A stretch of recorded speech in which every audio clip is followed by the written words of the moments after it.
Basically, what's happening in Indiana is that this bill was just passed that allows business owners to be able to refuse service to customers based on the owner's own religious beliefs. People's main concern is that this bill will basically legalize discrimination against minority groups, and particularly the LGBT community, the Muslim community, religions that basically have like outerwear that basically signifies their religious beliefs. That's ridiculous. That's legal. In Indiana, yes. Wow. Okay. Well, I mean, I'm a business major, so I'm trying to think like this one through. My first reaction is, I mean, businesses serve people they would probably morally disagree with all the time. So, like, to me, it's a little funky to like make a law letting like you not, you know, like why would you want that law? I guess, you know, with like things with religious freedom, I don't know. I think it's such a sensitive subject that I don't even know if that is the right like words for this, you know? Sounds like previous laws, like in American history, that's not like, I mean, like we all disagree against them. They shouldn't be like another new law. Just because it's in like the 21st century, they shouldn't have the right to like pass it and pretend like America hasn't done this before with other minority groups. I think it's great because that's what we need. We need Christians, true Christians, to stand up and say, look, we're not going to be pushed around no more. So you can't not offend anyone at all times. That's why it says in the Bible, you're either a people pleaser or you're a God pleaser. Which one are you?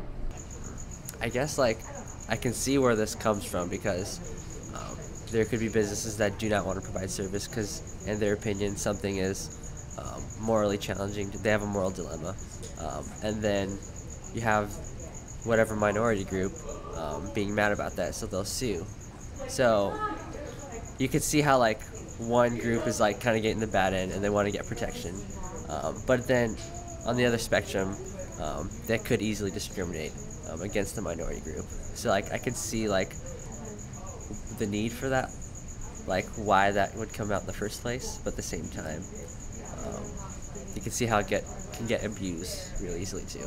I feel like that's very contradictory to everything that America's kind of built its foundation on. So like going back to that, I would say we should stick with, you know, what we came here to start to do and the policy of like being welcoming and being opening to all communities kind of thing, because that's what we've been all about from the beginning. I think we should stick with that because it's been something that's kind of become a staple. So yeah, for me, I think if you look at like business, a lot of businesses serve people they would probably disagree with, you know?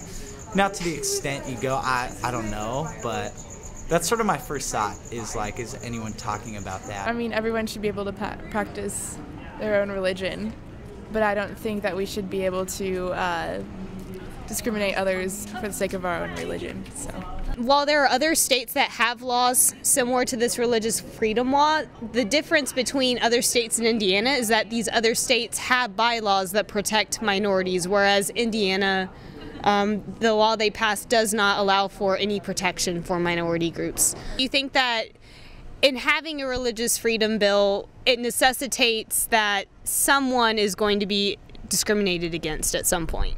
By having this bill that you're referring to in Indiana, yes, somebody's going to get discriminated, probably. Yeah. We should be protecting, you know, minority groups. So I don't think that there's going to be an easy compromise if there is one at all. So I wish that I could say that there is a compromise, but I think unfortunately there's always going to be someone who takes it the wrong way and acts out against someone. So I'm not